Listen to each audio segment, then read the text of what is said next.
leadership strategies that are not up to par with what is acceptable in the new world of work. And to do justice to that topic this morning, we have Mrs. Deborah David. I'll just take a minute to read her citation. Mrs. Deborah David is a chartered accountant, a certified social and emotional intelligence coach. She's a trainer, an author, and a public speaker. She's a resourceful and versatile professional of over 2 decades, an experienced C-suite executive with career expertise in finance, strategy, and corporate governance, and also executive coaching. She's a member of the Toastmasters Club. She's a graduate of economics and alumni of Wharton Business School of the University of Pennsylvania, INSEAD, Lagos Business School, and the Institute of Directors, UK. She is a distinguished fellow of the Association of Corporate Governance Professionals, a fellow of the Certified Chartered Accreditation Financial Analysts from the American Academy of Financial Managers, AAFM. She's a member of the Association of Chartered Certified Accountants, Nigerian Institute of Management Chartered, and the Institute of Chartered Secretaries and Administrators. As an alumni of KPMG, her multi-sectoral industry experience spans across professional service, maritime, oil and gas, manufacturing, consulting, construction, pharmaceuticals, and telecommunications. She is the founder of Workplace Channel, where she has been acting as a career mentor to young professionals and female executives since 2012. She is an associate and a volunteer mentor at WIMBIS, that's the Women in Management, Business and Public Service. She serves regularly as a resource person for initiatives focused on molding Africans emerging leaders, advocacy for women empowerment and youth employability. She is the author of the best-selling book titled ABC Tools for the Workplace, which has gathered numerous positive feedback, including featuring on radio and TV book review programs. Please do welcome with me, Mrs. Deborah David. You're welcome, ma'am. Good morning, Ms. Deborah David. Good morning, Foluke. I'm glad to be here. Good morning, all my audience. It's a virtual world and the world has shifted. So today is a good day to be good. Today is a nice day to feel nice. And we are discussing a very critical topic, useful for the moment, and thank NIM for bringing up this CLAD and then inviting me to come facilitate. This is going to be an interactive class and you will absolutely and totally enjoy it. So I encourage you to bring your full self to work. There are 2 weapons of mass distractions that I want us to avoid. The first is our mobile phones. In the world of learning virtually, it is important to concentrate 100% and absolutely. So if you can mute, mute. If you can turn off, turn off. Whatever it is that will make it easy for us to be here, spirit, soul, and body. The second distraction is the environment where you are. And I'm sure that everybody knows that you are not available at this point. Good.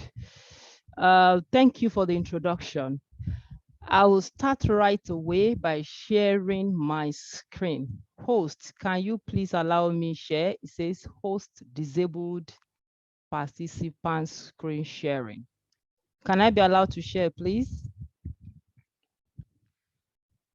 While we are waiting for the host to allow me share, can anybody put in the chat box the word that comes to your mind? Immediately you hear authenticity.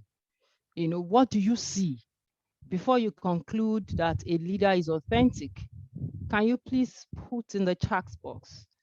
I am checking the chat box for comments. Host, can you please allow me share my screen? Yes, you can speak.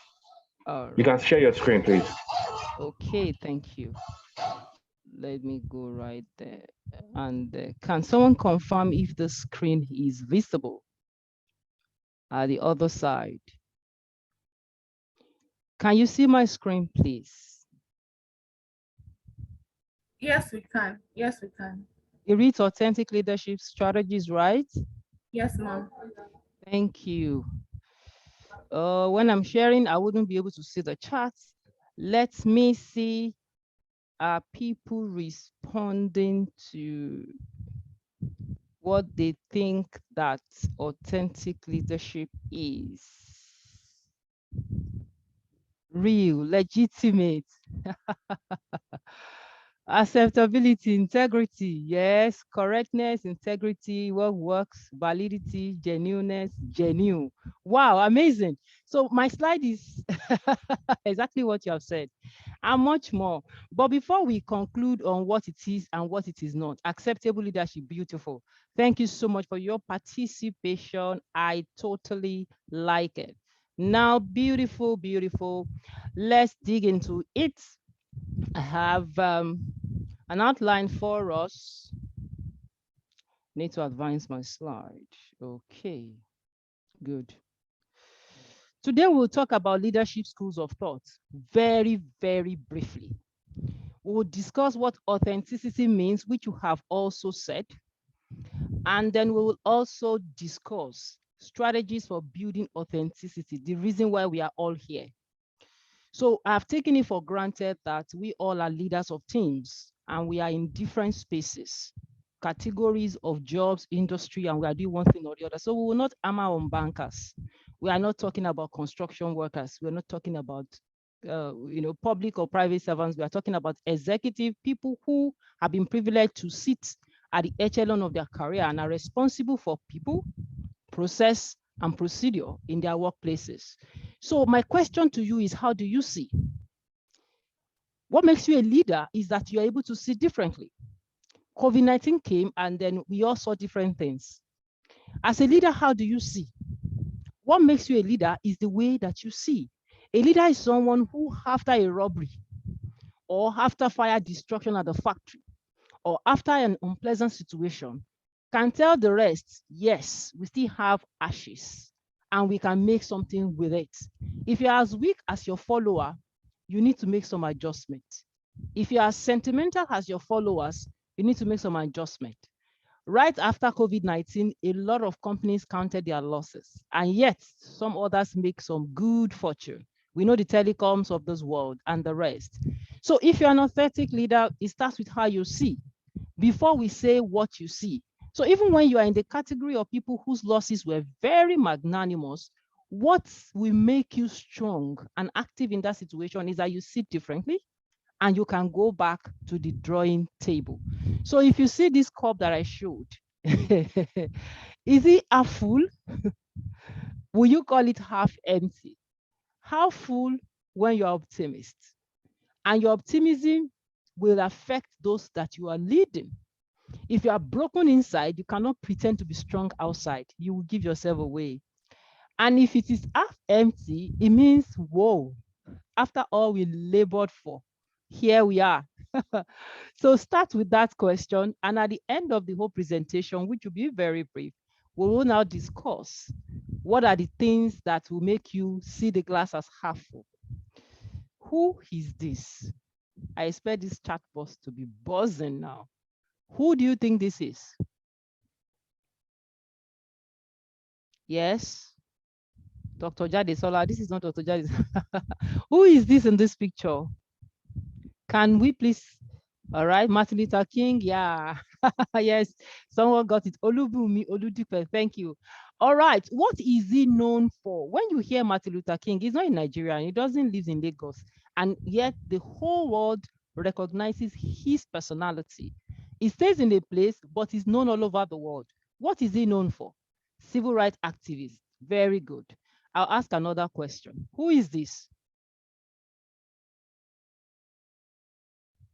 Fighting for the freedom of the Black, yes, correct.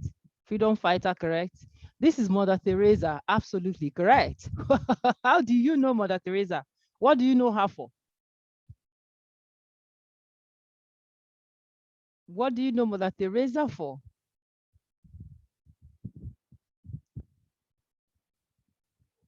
Symbol of humanitarianism. Dr. Jadesola, thank you. Yes, charity works, Chinedu Mukeka, blessing Udua, Mother Teresa, yes, Olubumi kind-heartedness. Now you can identify one prominent virtue in all these leaders have shown. Quickly, who is this?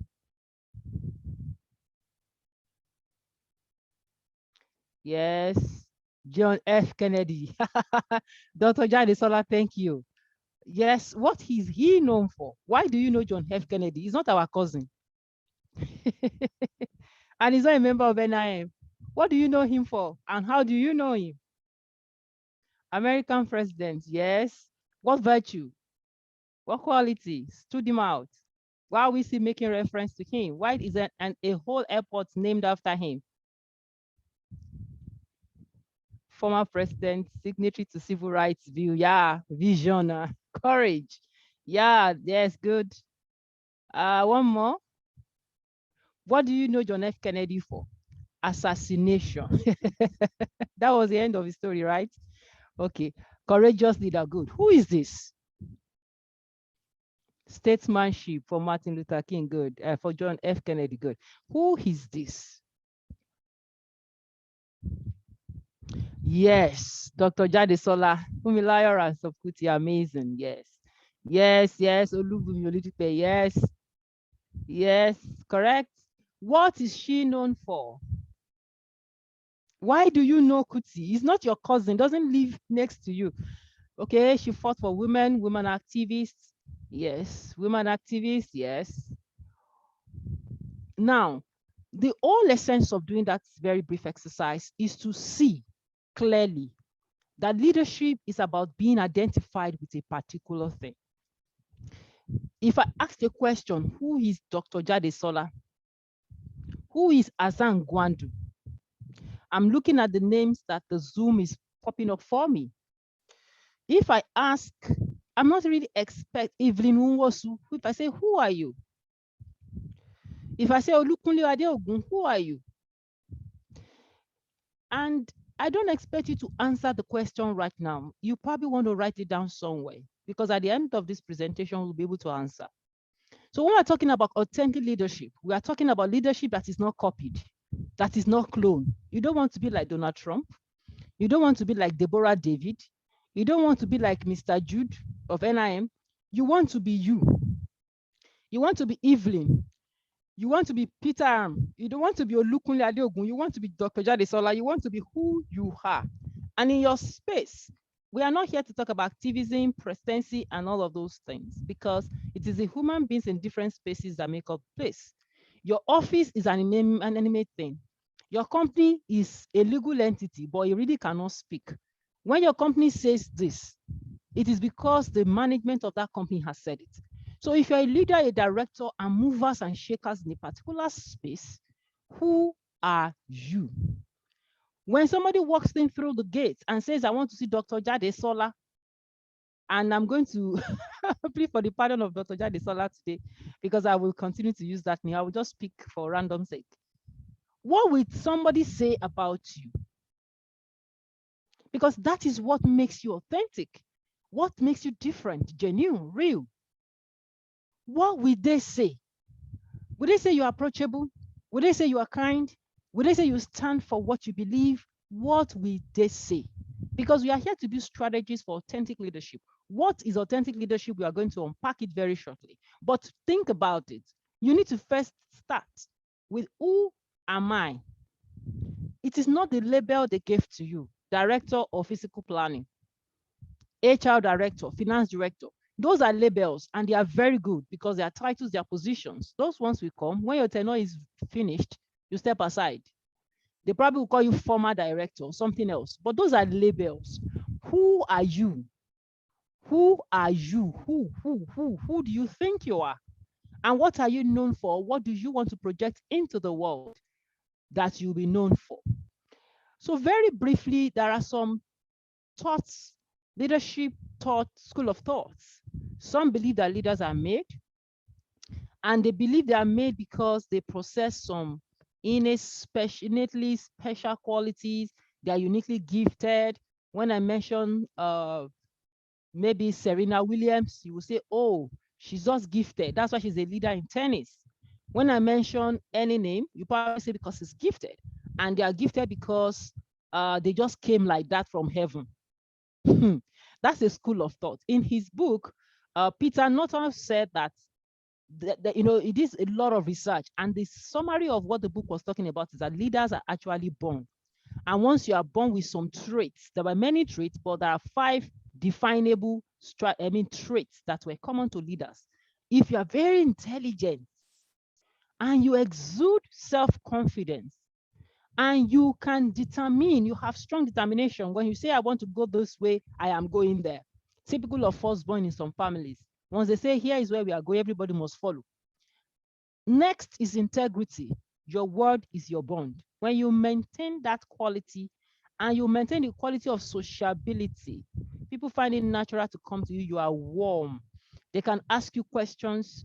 You are approachable.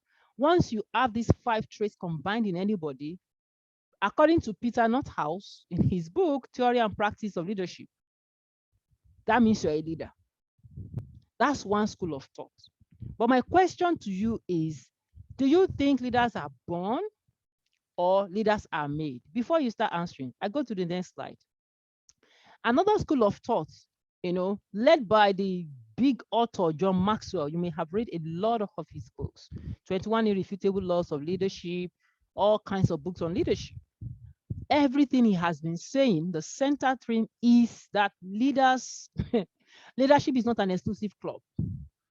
It's for those who are born with it. Leadership can be acquired because he believes they are learnable skills. And before I ask you which of this school of thought do you belong to, how do you learn leadership? He has advocated 3 main ways that you can learn leadership. Either you see a role model, somebody who inspires you. I want to be like Awolowo. I want to be like, call all the names. I want to be like John F. Kennedy. I want to be like Martin Luther King, Mother Teresa. You see a model and you learn the steps of the model. Or you can be trained into leadership, which is why there are many companies, many schools who train on leadership. We see a lot of courses where there are gaps in organizations, we send people to go and be trained. Next, the 3rd way is that through self-discipline, you can acquire leadership skills. What does that mean? That means the internet is full of all kinds of resources. You have books, you sit down with it. I want to solve a problem in this organization. We're going to have to go into recession and I want to do redundancy. I'm going to send people away. You gather books on how successful companies have done redundancy. There was a bank during the pandemic who was going to retrench a lot of people. Somehow the stories or the rumors went into the papers, the media was awash with it. Access Bank is going to sack this and that. And somehow we had pressure from different places that didn't make that plan go through. Confirmed or unconfirmed, it's not even the debate right now, is that there will always be a system to do one thing or the other. And a leader who wants to be successful will sit down through self-discipline, read books, mingle, network, enlist a coach or a mentor, ask questions, find out how it's been done before, and apply the principles. Once you do that, you are a leader, according to the school of thought in John Maxwell. My question, what do you think leadership is, or which school of thought do you belong to? You are either born with it or you are not. Dr. Jade Sola, I'm waiting for you. Evelyn Wosu, I'm waiting for you. Peter Aram, Azanguadu, yes, security webinar, Oluko, I cannot read this. DG NAP team. Yes, yes, yes. Are leaders made or are they born? Thank you, Oluvumi Olutipe. Yes. Leadership can be acquired. Yes. Can be acquired. Yes. Leaders are made. Yes. Nobody say leaders are born. They are made. Yes. Yes, yes, yes. Uduzen. Thank you. They are made. All right. Good. I have a blend, or it's almost like I have a consensus. That's my school of thought, really. That leaders are made. Leaders are born. Yes. And can you throw more light, Modupe? They are born. You must have the traits to lead.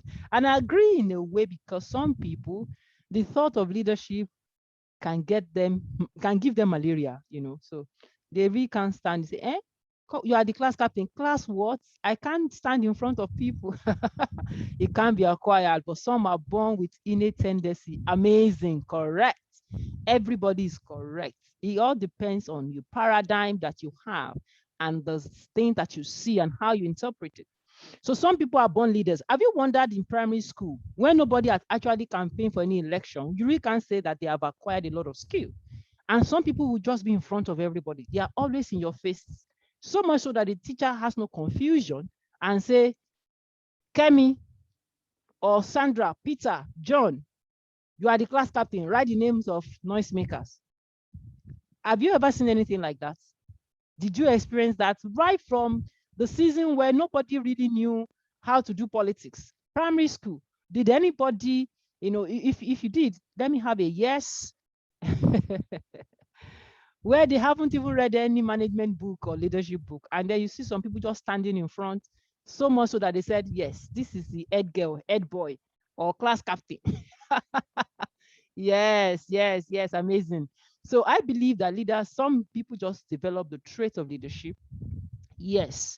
And you can learn it as well. Those who seem to be born with it is as a result of their socialization process. Amazing, that's correct.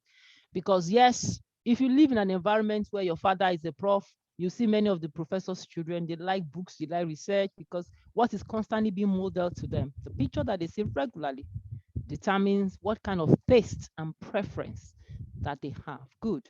All right. Having unpacked two major theory or schools of thought of leadership, I also believe that you can be born with it and you can learn it. Leadership is a learnable skill.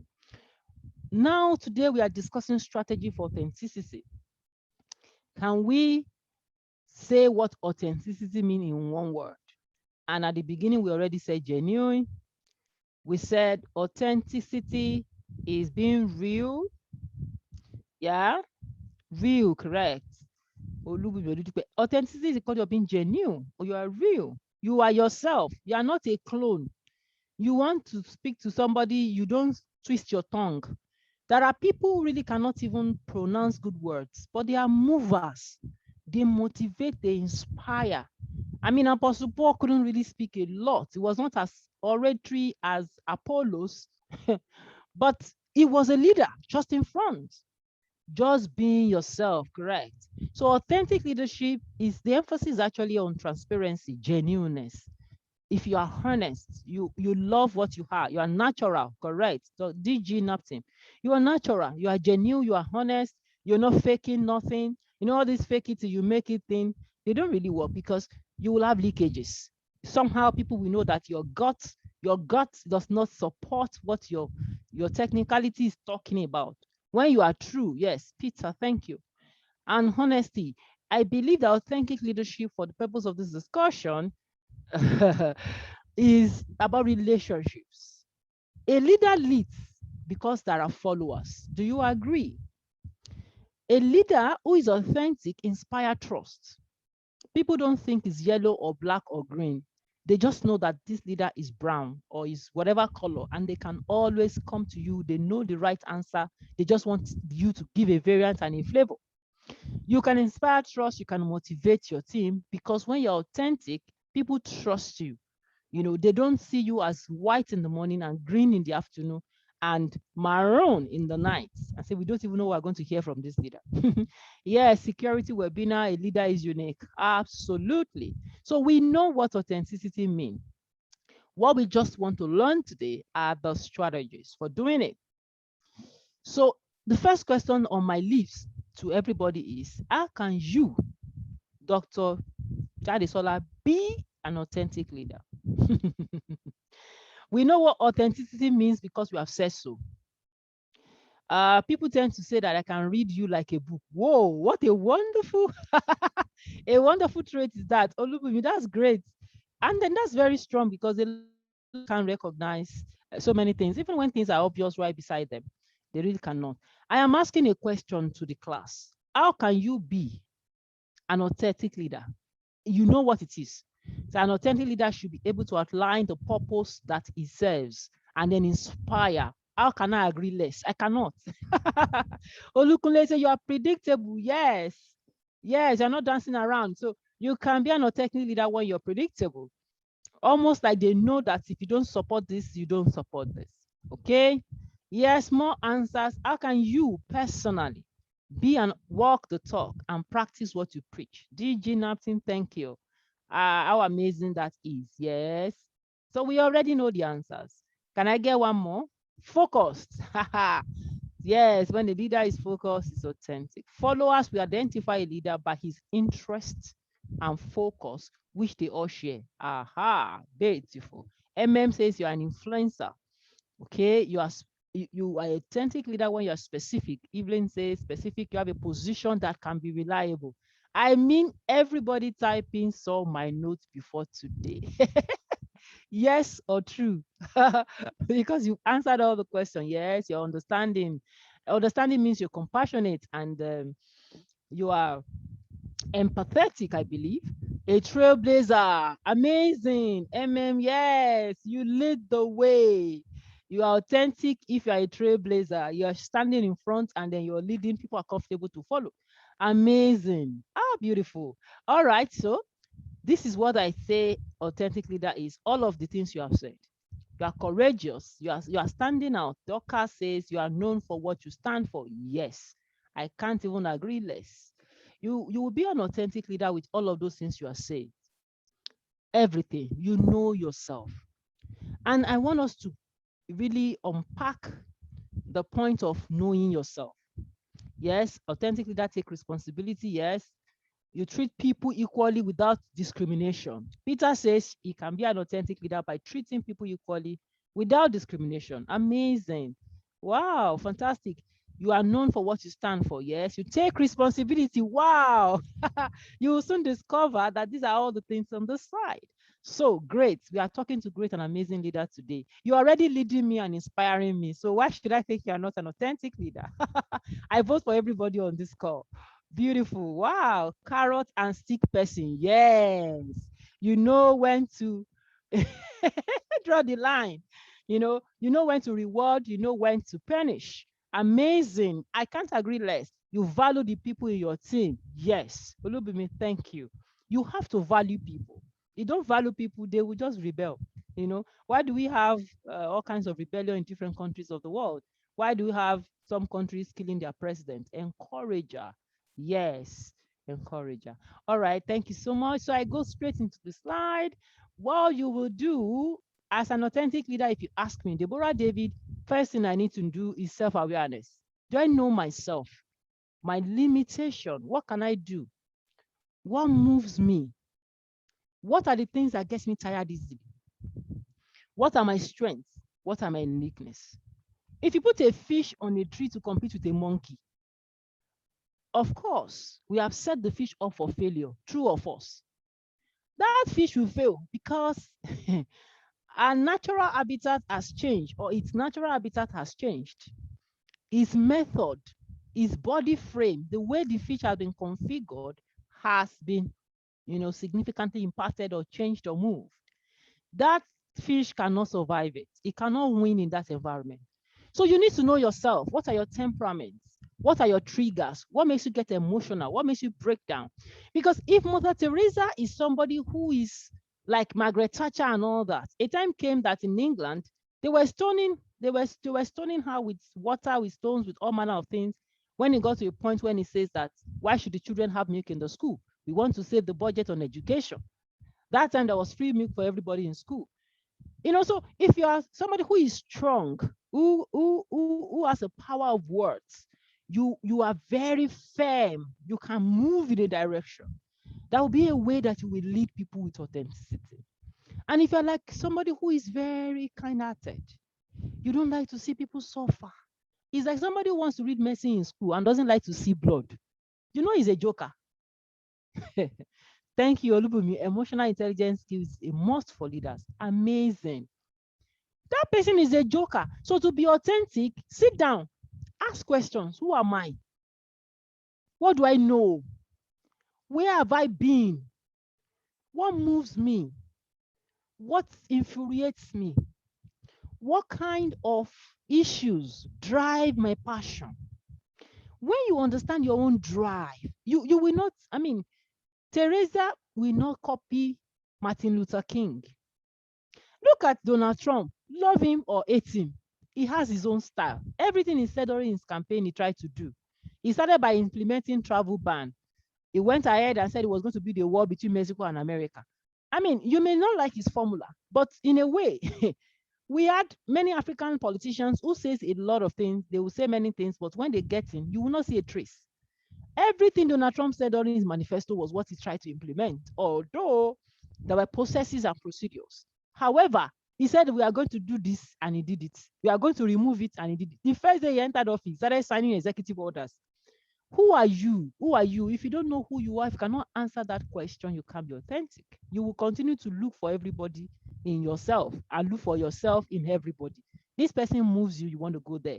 That person moves you, you want to go there. The purpose of mentoring and role leadership or modeling is not to copy or become the exact, same frame of that person. It's to be inspired by the strength and the weakness of that person. What steps are they taking and how are they achieving results? So even when you read a book, there are many authors in the world. If you don't know who you are, you want to apply everything. Some of them may not fit your own frame. And until you answer that question, authentic leadership is not in view. Number 2, what do you stand for? To be an authentic leader, you must define your cause. All of the leaders we showed at the beginning of the slide, and some more that are popping up in your own mind as well. If I say Obafemi Awolowo, you will see something in your mind. In Nnamdi Azikiwe, there will be something in your mind. All those people don't speak the same way. They probably don't move in the same way. They don't construct their sentences in the same way. There are some people, when they take over the floor of Nigerian Senate and they are discussing, they will continue to use the words and that a sentence is like 4 paragraphs. They are blessed with words. They can just be talking without changing. And then some will take it slowly, one after the other, and they will still be making impact. What do you stand for? What are the things that burn in your heart? To be authentic, you should learn the art of balance, which is all of things we have said here. You should know the difference where, you want to have compassion on your team members. And you should know when compassion is turning to exhaustion. You know where to draw the line. Don't say because I want to be an authentic leader, I listen to everybody, and then you can't even pause. You don't have a season of rest. Don't say because like somebody said carrot and stick. Don't say, oh, because I like people to hail me, to hail me, to hail me. Leadership, authentic leadership is not a popularity contest. It is not at all. It's not a popularity contest. So you must maintain balance. You know when to draw out the carrots. You know when to pull up the stick. You know when to punish. You know when to reward. Lastly, from my point of view, and I know you have also added a lot of value to this discussion, which I all agree with, you can encourage, you take responsibility, you treat people equally without discrimination. Yes, you are known for what you stand for, you stand out, you're courageous, you are a pathfinder, a trailblazer, and you show compassion. All of those. You value people above charisma. Authentic leadership is not about you. A leader is not in front because he's in front or he wants to be in front. A leader is in front because people trust you and they want to follow you. The interest of the team members, the interest of the management team, executive team, whatever, the interest of those who voted you into any particular power becomes paramount. You value their information, you value their response, their feedback, you value people. And it's not just in words, but in deeds. An authentic leader plugs the gap. An authentic leader sees a need and attempts to meet it. I mean, based on the skills and competencies that he has. If you cannot meet the needs, you can organize people to come together to meet the needs. That's who an authentic leader is. An authentic leader is not in competition with the people.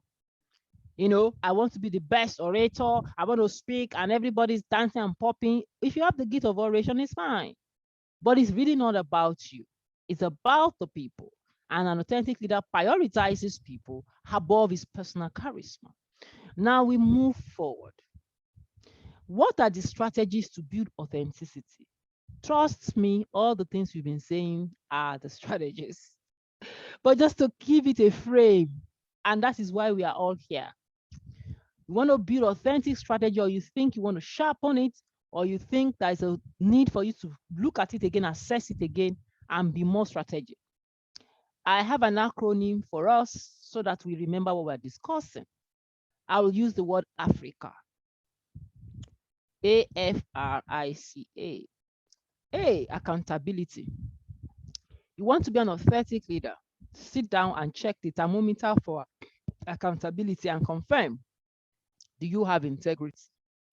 Is your word your bond? Can you say yes and people know that what you have said, they can rely on it? Are you faithful?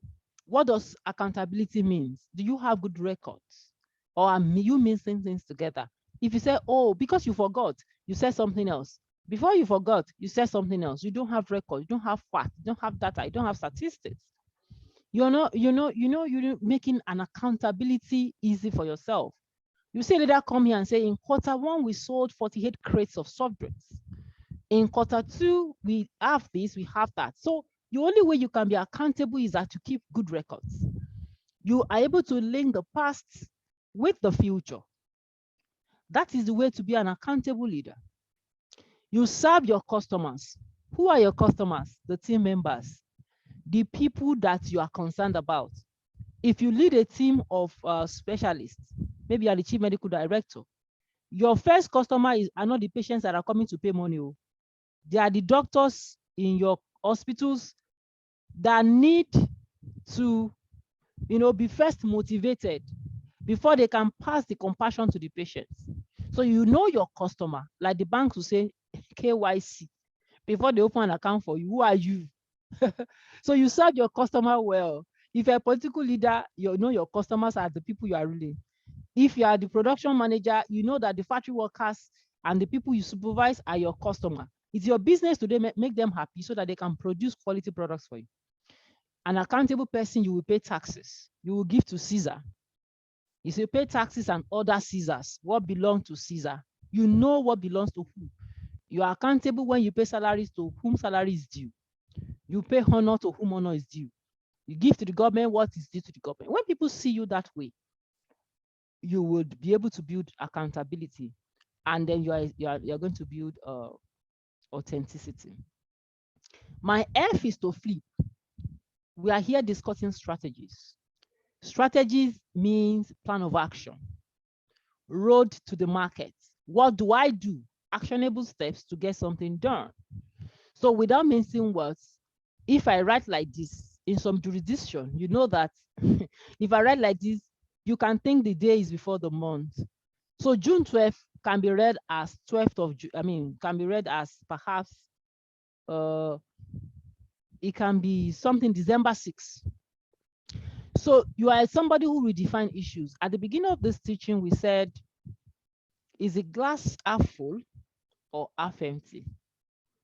Coronavirus, yes. Everybody sits at home, yes. But some people also make fortunes. Coronavirus lockdown brought with it a lot of possibilities. 3 years ago, if we wanted to do this program, necessarily we will gather in a place. Now you are saving your travel costs. Perhaps time, because once you are done, you are out of that system and then you're doing something else. You don't have to think about traffic. So to build authenticity, always learn to redefine issues. Everybody's shouting, what can we do? Whoa. You have all the examples in your workplace. Sit back and check. Is there not something good in this particular situation? Flip the matter. It doesn't have to always be defined the way everybody's defining it. Do something new about what you are doing currently. To be an authentic leader, you should be somebody that somebody wants to follow. It doesn't have to be the same way. We've been going this way, going this way, going this way.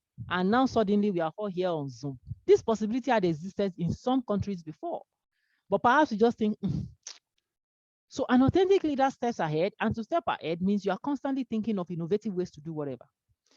To be authentic leader, be fierce, be fair, and be fearless.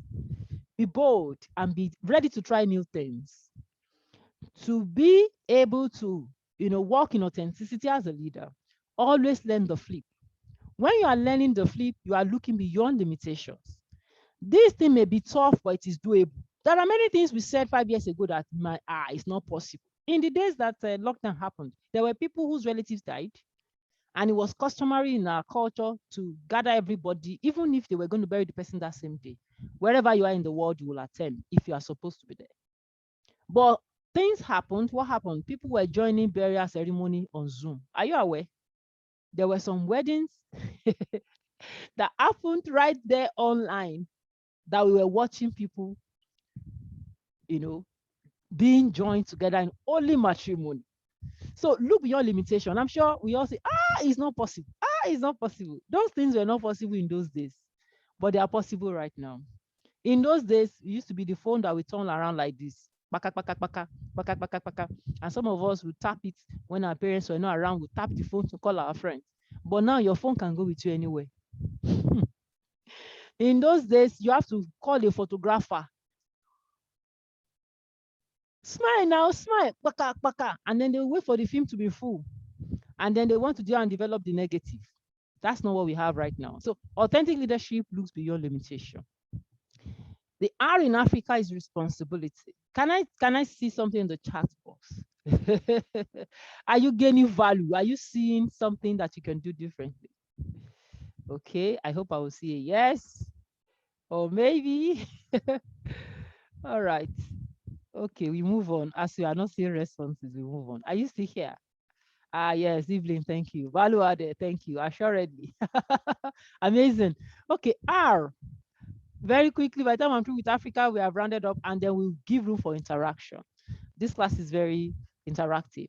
Now, responsibility is the quality of having good character within and outside of workplace. Don't be a lion in the school, in the house, and be a lamb. And then they come to your neighbor and say, hey, who? That man that insults people, that does not listen to, even at the neighborhood meeting in the estate, does not listen to anybody. Are you talking about? And they say, no, very humane. Or you're on Channels TV running an interview, and 2 or 3 people who knew you with different places says, I know the man. Is he not Professor this person? So harsh, so brash. But the office people say, so kind. If you see this man, so you are already playing 2 characters. Think global, but focus locally. If you are going to be a responsible person, authentic leader, and we want to define what responsibility means, if you call Mother Teresa, she probably didn't come to Lagos, but you feel her. If I call Martin Luther King, as I said, he does not know Idumota. He hasn't been to Agege, he has not come to Port Harcourt, Warri, Calabar, Benin, Edo, or wherever. You can think global, but don't desert your local responsibility. Your assignment has been defined, perhaps by your job description, or by the vision and the mission and the value system of the company. Responsibility is taking a position of leadership and purpose in a situation to set standards and values for others to honor with a dignified mind. How can I agree less? I agree with you totally. So in responsible, you are thinking globally, yes, but you focus on your right assignment. Be known for something. If your business is to move the production by so number percentage, be known for it. Let people say, wow, this was the person who changed the face of tourism in Nigeria. This was the person who changed the method, simplified the method of production. Look at the Japanese. We are here learning Six Sigma. We are learning continuous improvement techniques. We are learning Kaizen method. We are learning all manner of things. Those people don't need to go and experiment all over the world. They stayed on their assignment. Look at Toyota. I said, we want to make a fuel efficient vehicle. Stay on your assignment. Do what is your business. Mind it. Be responsible for it. Of course, you think globally, but act locally. Focus on the thing that's in your hand. It's your business that time.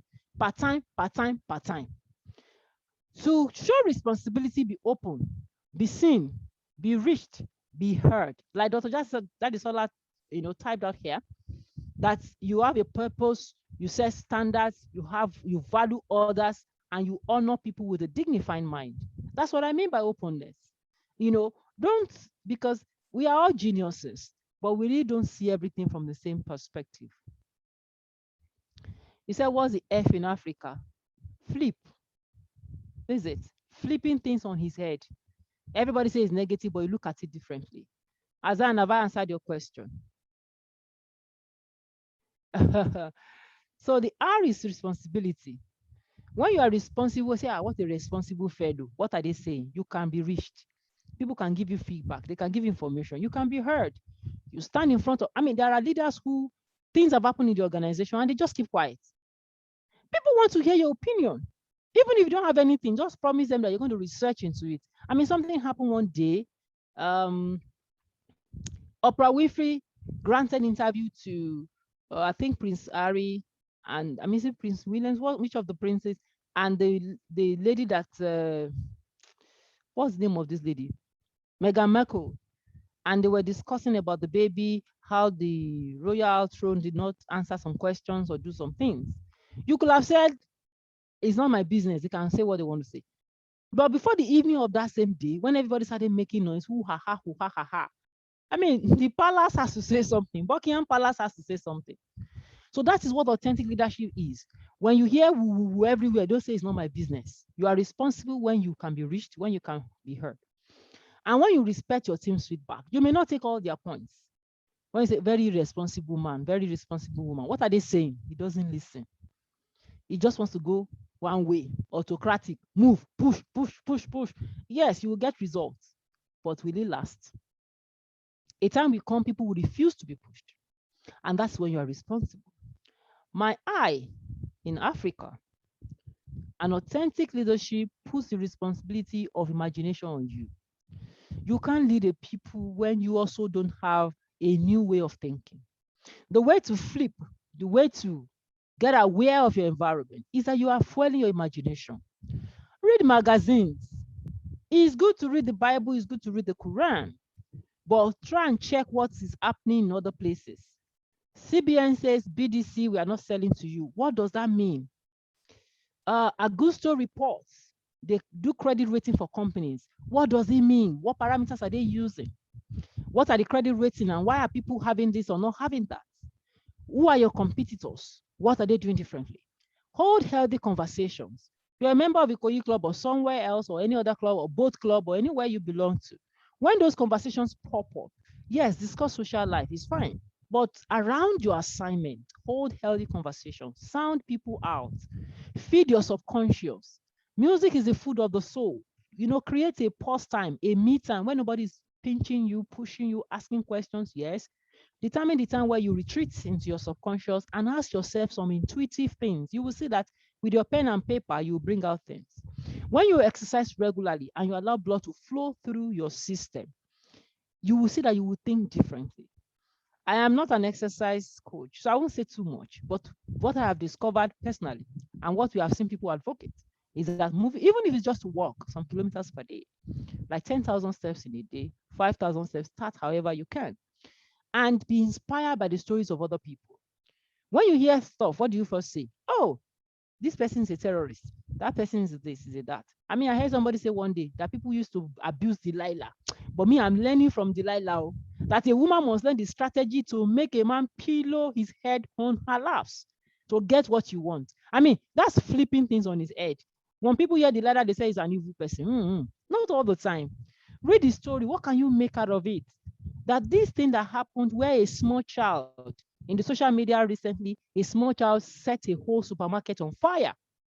Yes, take that. It's not my business, Jared. They have started. Have you read the story? Can you get some information or some of the things you can put in place as security measures in your own company as well? Can you raise it as a topic with your team members where you debate it? That how possible is it for a lady to set a whole place on fire? Should we take matches away from gas or gas lighters away from flammables? It calls for, so when you hear stories of other people, be inspired with it. Don't just say, they are so lucky. That's why those ones, they are born with silver spoon. It's because it's a northerner. That's why he's working there. It's because it's a southerner. It's because it's a westerner. Once you summarize things like that, you won't be able to learn. Then go online, befriend the internet. There are many things outside of immediate environment that you can learn from other places. They said coronavirus started from Wuhan in China. And I'm sure we're watching CNN, but we didn't really know the implication. Suddenly, we realized that the world is a global village. We are all living in one single community. That thing that we thought started in China affected the entire world with all the billions of people that are sitting there, affected our businesses, our way of life, and it started in China. So when you are watching CNN, what is the implication? When you are watching economic news, unemployment in US, don't say it's not coming here, it will come. When you're watching that there is oil theft, pirates, and all that, it will affect everything, plus dollar, plus how many things are happening in the market and how they are selling the pepper, tomatoes, and the apples. So make sure that you are constantly fueling your imagination. When you read stories, what do you make out of? Now, to be authentic leader, you connect. And we have spoken a lot about that. Everybody has been chatting. You have to do this with your team members, with your inner self first. Connect with yourself. Don't be too distant. Many of us, we hear a lot of people. We don't hear ourselves. We gather opinions. We don't even ask. Deborah, what do you even think about this? Ask your gut feel. What can I do differently in my space and with the available resources that I have? Collaborate in a community. And I'm sure we all organize ourselves. NIM is a community. There are other communities around. You are living in an estate, you say, I don't care what they are talking about, landlord association. Whatever they do will affect you. One day you want to drive out very early, you see the gate closed. What happened? They said they wanted to trade you the seats over. Connect. Find time to connect. We are humans and we always work in social space. Collaborate. Associate. Innovation does not happen in a vacuum. As you collaborate, you begin to think differently and you begin to stay ahead of the people you are leading, so that you can lead them aright and then they can follow. The reason people follow you is that they think you know the way. You have an answer. You are not God. But we're talking about strategies to always at least have an idea about the issues. If you look at your leg, science taught us that there's the bone in front that is called tibia, and the bone at the back is called fibula. What do you think is the difference? When you hit the front leg against a hard surface, is it painful? Yes. But when the same object hits you at the back of your leg, the pain will not be as severe. Why? The fibula is surrounded by muscles, surrounded by flesh, a lot more succulent than the tibia in front. Surround yourself with people who inspire you. Yes, you have strength. You are very intelligent, but you will discover that sometimes it is a janitor or a cleaner in the company that will give you idea. In those days, they asked the factory workers at WAMCO, why are you not taking milk now? You are producing, say it's too expensive. Really? When you make it in sachet or small quantity, we will buy. And then that became the idea for breaking, those quantity into small where people can buy, and sales increased. Sometimes, I've heard of one story, maybe it's Waldorf Astoria, one of those hotels. It was the cleaner who told the people who were doing construction and all that, they always used to put in lift in the main building. You have to come in through the reception. And the cleaner said, can't this thing be outside? Since we're managing space. Somebody who has native intelligence, didn't have Harvard intelligence or Yale, gave a very casual idea. And they put the lift outside and did one thing or the other, and that happened. So sometimes it's usually the people we don't think have ideas that will just say something casually. But you will now bring it in your mind, incubate it and expand it with all your management theories that you know and all the things that you are aware of. All right. You can copy, but you copyright. How do you connect? You copy. Remember that the same blood flows in everyone. There is no cleaner blood or messenger blood. Exactly. Oluvumi, thank you. That everybody has got a blood. Some people are just naturally talented. They can look at the issue differently because you are constantly looking at it from a very high perspective. And they just come and give you one granular idea, and then you develop it and it will become big. You can also copy, which means watch what people are doing, pay attention, and say, we can do the same. Look at Zoom. Immediately this whole world started doing lockdown. Zoom, bam, the share price went up. What do you think happened to Google? They went to do Google Meet. Facebook created an opportunity for you to do meeting. What are they trying to do? They are copying, but they are copying right. They are doing what they are coming, because you will go out of the market straight away. The way Nokia left, you will leave. If you can't copy, I mean, Android, everything. You see, look at Samsung and Apple. They are following themselves back to back. You do this camera, I put it there. You do this one, I put it there. And you see Samsung, if you see two people holding very premium phones, is either Samsung or it's Apple. They keep doing copy. You know, so you can copy, but you copyright with your own style. What's happening in my space? What are other directors doing in this space? If I in this company and there's another company where a director has the same portfolio of assignment, what are they doing differently now to their staff?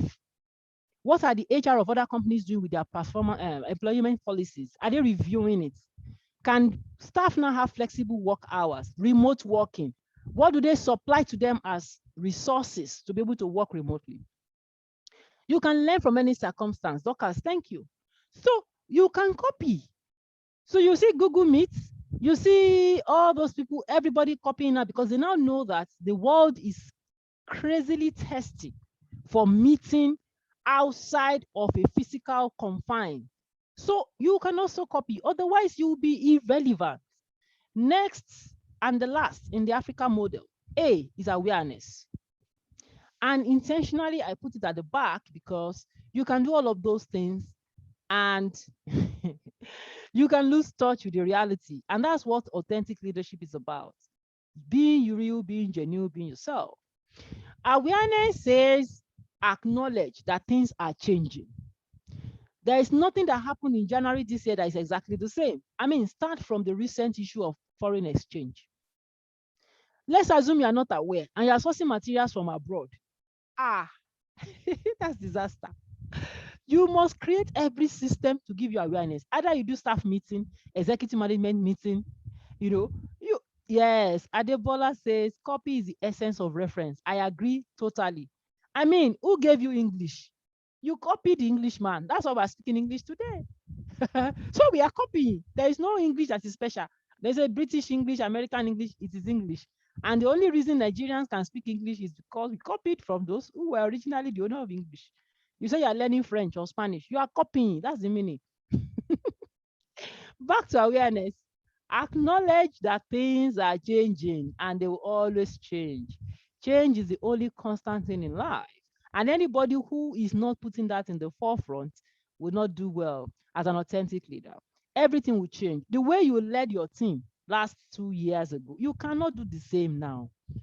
Understand that things, so when they're coming to you for me time or can I work from home just once in a week, just assess it. How does it work for your own environment? So if it works, give them the liberty because everything is constantly changing. Do something new about what you are learning, what you are doing. This is the way we used to do this. We no longer work. Every day things are changing. Awareness makes you to stay ahead of your team intentionally. You are aware when you are intentional about what's happening around you. You make up your mind that every Tuesday you will, or Monday, or every 5 a.m. to 7 a.m. I'm on Premium News, I'm on Al Jazeera or wherever. Create a space. I mean, my emphasis on that awareness is intentionality. Don't think everybody will bring it to your table and tell you what is changing and say, oh, sir, ma, this has happened, this has happened. The people around you may not even see it. You must be intentional to look out for what's happening. Like I said, human in China, I mean, all the way, and all of us are feeling it here. So that's where I stop. Before I give my concluding remark, I want to find out if there are questions in the chat box. And then for Luke, can you tell me how we will take this question and answer? Yes, awareness is taking steps to follow trends of global changes and new methods and thinking outside the box. Amazing, correct. Learning error or failure curves to understanding why error happened, correct. You must be intentionally conscious of environment. I am grateful for this comment. Nokia CEO said we didn't do anything wrong. Somehow we lost. They sat on the same spot. Yes, they are not aware that everything has changed. Copy is the essence of reference. Whoa, I just love this class because we are very engaged, highly engaged. I pass the mic to Foluke right now. I see that she popped up on my screen very A few minutes ago. Foluke, I turn it over to you. How do you want the question and answers to go? Will you read the question and I answer? Foluke, over to you. Thank you. Thank you, Mrs. Deborah. That was apt as always, as always. All right, for the questions, participants will be able to raise their hand. I think we should make it more interactive, so we should hear people's voices. All the names you've been calling, I'm sure you want to hear what they sound like. And perhaps see their So faces. so participants can raise their hands if they have any questions, and so we'll unmute each person. So if you have a question, please raise your hand. Thank you. You should have the hand emoji, the palm emoji on your screen. If you have a question, please raise your hand. Thank you.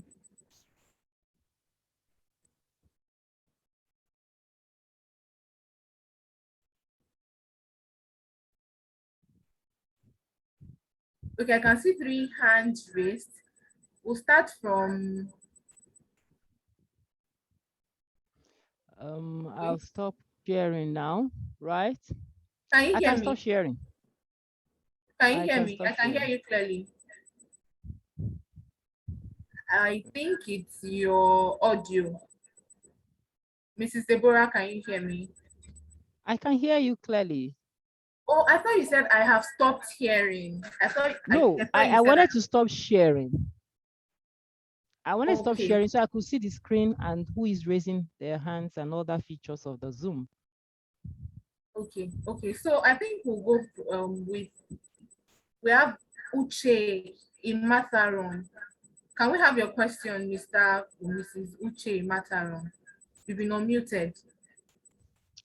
Thank you very much. My name is Professor Uche Emetarom. Apologies, ma'am. No, that's okay. Just to keep the records. I have an observation. I saw when the leader was being discussed, who a leader is, and that picture that I saw with the leader in front and others behind talks about the position. That's the position of the leader. Recently, as a student of leadership myself, and that's my area of specialization, we no longer see the leadership as the leader, somebody who is in front, because it shows position. Now, when you look at that position where the leader is, he is not able to see far back or even at the side, because the leader is an influencer. The current model now is that the leader should be at the center, because he's leading, he's influencing actually, and should be able to have his or her eyes on the rest of the people that he's also leading, and everybody is seeing him or her, and all the hands will come on deck, be on deck, and get things achieved, and should be able to know who and who is coming along.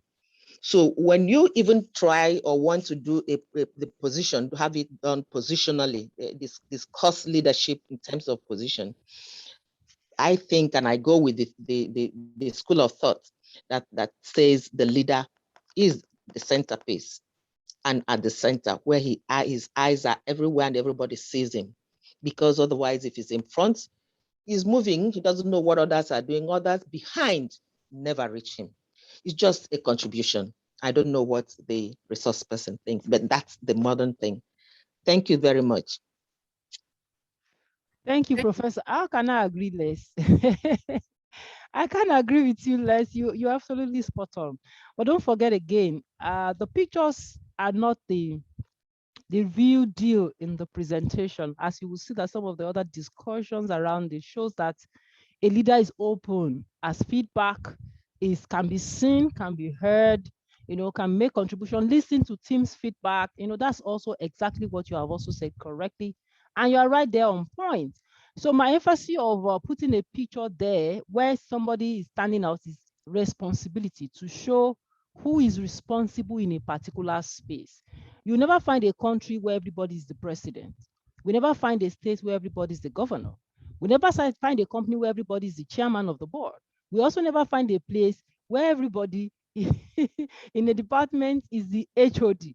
So there will always be somebody on whose shoulder the responsibility lies.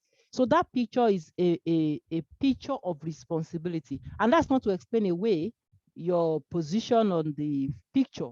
I thank you for that observation, and I can also edit the slide before sending it.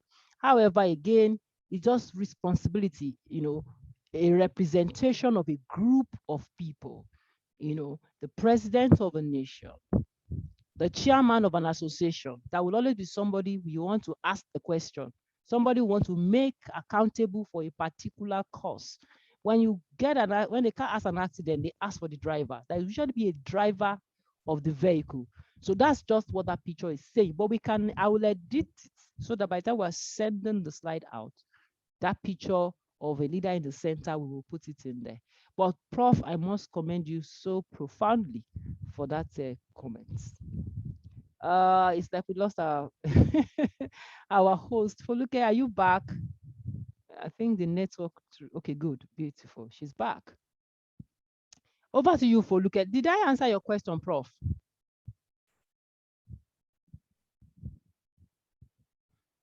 Okay, she might not be able to. Okay, all right. So over to you, Foluke. Are we having more hands? Yes. We have more hands. We have 3 other hands. Okay, so your friend, Dr. Jadesola, because you everybody actually is my friend, though. Maybe her talent is that she's very fast in typing. Others may want to type, but time went away. Dr. Jadesola, but absolutely, somebody refer to her as co-facilitator, and I think I can agree. Doctor, it's good to hear your voice. Go. You have the floor, Dr. Jadesola. Please, you can speak. I can see she's unmuted now, but we can't hear her. Maybe the network. Or her audio is bad. All right, can we take Olukunle Adeogun while Dr. Jadesola fixes our network? Or please, Mr. or Mrs. Olukunle, Mr. Olukunle Adeogun, please unmute and speak. Okay, can you hear me? Yes, we can hear you loud and clear, sir. Thank you very much, the facilitator. I have actually enjoyed everything about it, and I've been able to learn more. My question is, once in a while, you get to an environment that is not conducive as a leader. Let me give an example. Maybe a politician, you used to be a technocrat, and you now get to a situation where everyone around you is more or less corrupt. And you now notice that if you try and settle this, settle that, you'll be wasting time in trying to put some few things, the way you want. How do you now operate in such an unconducive environment as a leader and still achieve all your objectives? Thank you. Thank you, Mr. Adeogun. That question is very apt, on time, and very relevant everywhere. Last week, we had Women in Leadership at the NIM conference, and I was given the topic dealing with workplace negativity. And these were the kind of discussions that we had last week, right there at the NIM office in VI. The first question a leader asked as we started the presentation is, who are you? Who are you? What do you stand for? How do you maintain balance? Without going back again to the slide. If you're in an environment where the value system is a big contradiction for you, like we said that when you take a fish on top of a tree to compete with a monkey, you have already set the fish up for failure. Are you in your right habitat? The first question is, who am I? And this environment where I found myself, is that the environment I can thrive with the kind of skills, propensity, competency, knowledge, emotions, and personality, and the value system that I represent now and in the future, and the kind of legacy that I am building, what I expect in 5 years, 10, 15, 20 years, when my grandchildren want to call me, what do I want them to call me? Those are the questions that will guide our steps.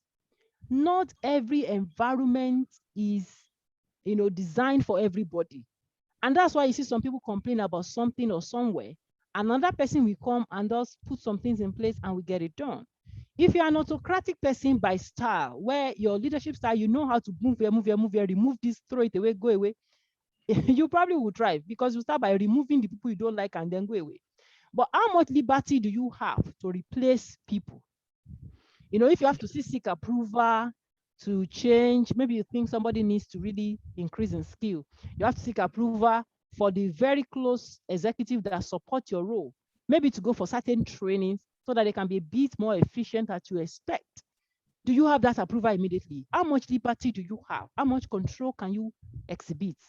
All those questions are the kind of questions you will sit down and ask yourself. Where you think you're lost or you don't have full answer, or there's something they call bias. We all have cognitive bias. We speak to what we see and how we see the world, our reference. We always want situation to look like what we think that it should look like, but doesn't mean you're always correct. And that's why people will speak to a coach, an executive coach or a counselor, and they say, this is my particular situation. I'm sure in a very open program like this, you probably can't go into details. You will just say general. And also the person who is answering will give you general. So, but when you enlist somebody who is trained to ask you genuine questions, you probably will see the light at the end of it. They will ask you, who are you working with? Who are you reporting to? How many days in a week are you required to be there? So assess that situation and confirm that you are not setting yourself up for failure. If it's tolerable, because not every situation will come perfect to you. In fact, you really don't have a perfect situation anywhere. It is a matter of, is it tolerable? Do I have the skill set, mindset, and the action set to effect the change that I am looking for? When you say people are corrupt and all that, perhaps the environment permitted it. Maybe you can institute some processes, procedure, transparency, CCTV camera, and the things to address the issues of concern. If you think those ones will be effective, go ahead and do it. So once you have sat down with all your possibilities and say, yes, I'm up to the task and I can do it, and I have the liberty to do it, you will discover whether you can stay there. So when you have checked all of those parameters and it does not look like you can survive, for the sake of your name and legacy, make a decision whether to stay or to exit. I hope that answers your question, sir. I think he's been muted. All right, we'll take a question from Mr. Dan Sabo. He typed it in the comment box and he says, what is the influence of culture on leadership? A lot. As a matter of fact, everywhere you will hear from strategy professionals, they will say culture will eat strategy for breakfast. The meaning is that your culture determines how you see the world. Your culture determines the procedure that you undertake in getting a particular assignment done. Your culture determines what you reward and what you punish. When somebody has a culture of openness and says, I have an open door policy, you can come in. I have a culture where you can call me by my name. It doesn't matter. Call me Deborah, I will answer. I mean, I worked in KPMG. Whether you're a partner or whatever, it's first name, and that's the culture of that place. But when you work in other culture, when I started working in other places, other sector and industry, that's not the culture. You have to add the appellations. Either you say DG, or you say MP, managing partner, or you call something, not the name. For some places, it must be sir and ma. For some places, it will be one thing or the other. So culture determines the nuances and the things that are permissible in a place and not permissible in a place. Now, what is the role of a leader? Is to set the right culture and to communicate the acceptability of the culture. Culture is how things are done in a particular space. And one man's meat is another man's poison. They don't look alike in different places. Last week, we were at the Wimbledon as well, and we're discussing how women can balance life and work, how that some employers don't give women space, especially when they are in their productive years, and they still have to fix meals for the family. And somebody said, no, Why should a woman fix meals for the family? In our culture, it is men that cook, it's men that bring everything to you.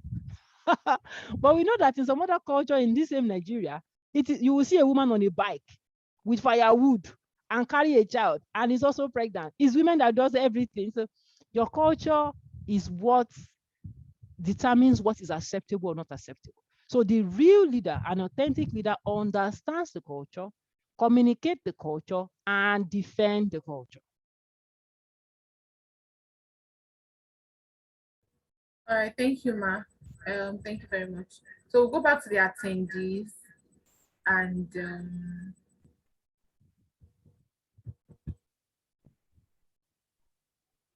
It looks like some hands are still up. yes, we have 2 hands up. Dr. Jadesola, I don't know if she or he is ready. Maybe it's Dr. Jadesola, can you unmute and ask your question, please?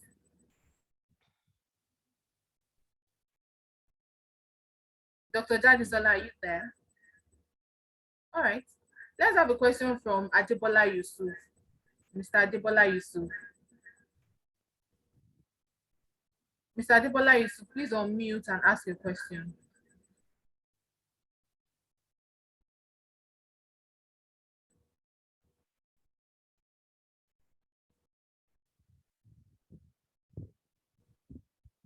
Yes, hello. Okay.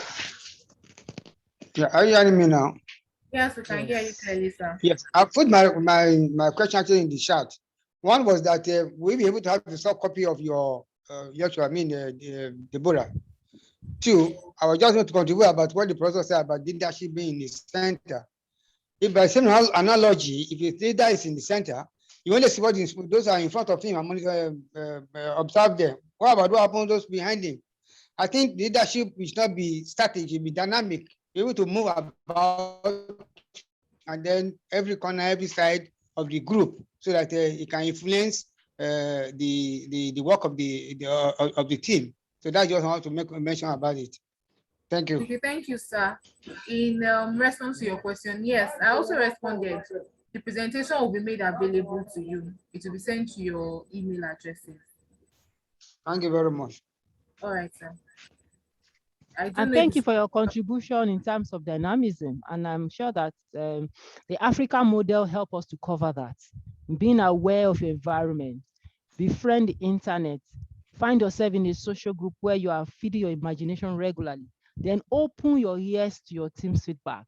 And I think dynamism speaks to that really, where you are taking from here, you're taking from there, your subordinate, your superordinate, and your mates, and everybody feeds you back, and you also connect with yourself under the sea. You start by asking yourself questions as well, because the genuineness of your leadership traits is that you're also bringing yourself to the discussion. What do you think? After everybody has given you feedback, you mix it together and say, okay, given this my peculiar scenario, what is acceptable here? So that contribution is very valid, and leadership should be dynamic all the time.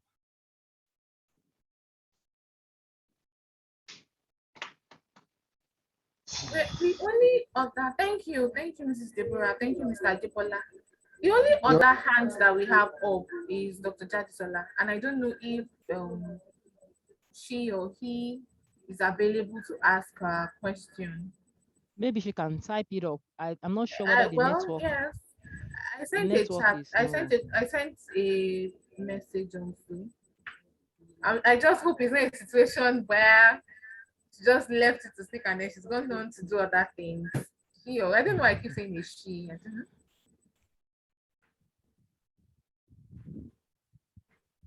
Okay. I think we can just move on to your closing remarks. All right.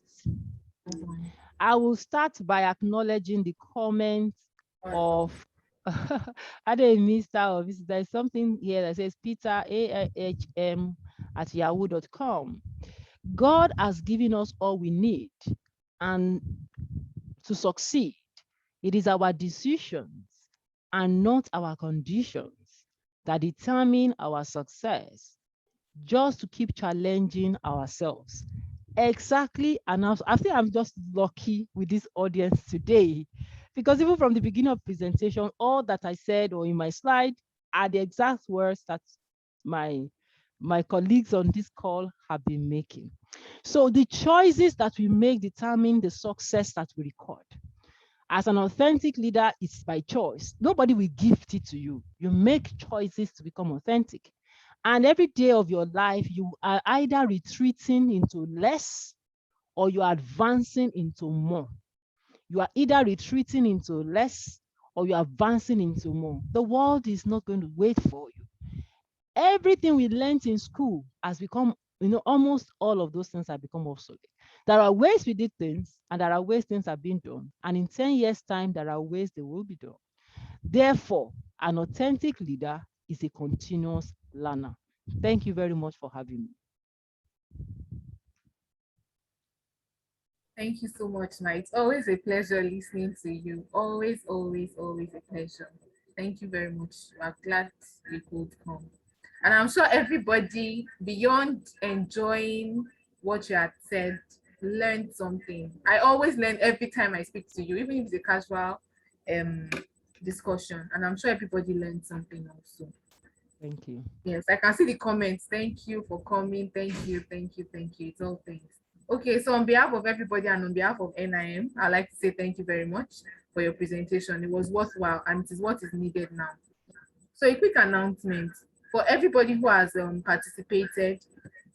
I also like to thank you for taking out the time to attend the program. You could have authentic reasons to do other things, but you took your time to learn. It shows that you value learning. Even it shows that you value learning, and it makes me glad. Thank you very much. Thank you for being a part of this. As asked earlier, the presentation slides will be sent to your emails, and the recording of this video of this Zoom webinar will also be sent to you, so you can watch and learn and relearn again. Also, the certificate of attendance for this program will be sent next week. It's because of the certificate, that was why everybody needed to fill the registration form so we can have your name properly. If you've not filled your registration form, please do fill the form and send them back to nimclad@gmail.com. The link for the certificates will be sent to you next week, so you can print the certificate in the comfort of your homes and offices. All right, so in the absence of any other thing, I'd like to say thank you once again for joining us, and so enjoy the rest of the day. Bye. Bye. Thank you.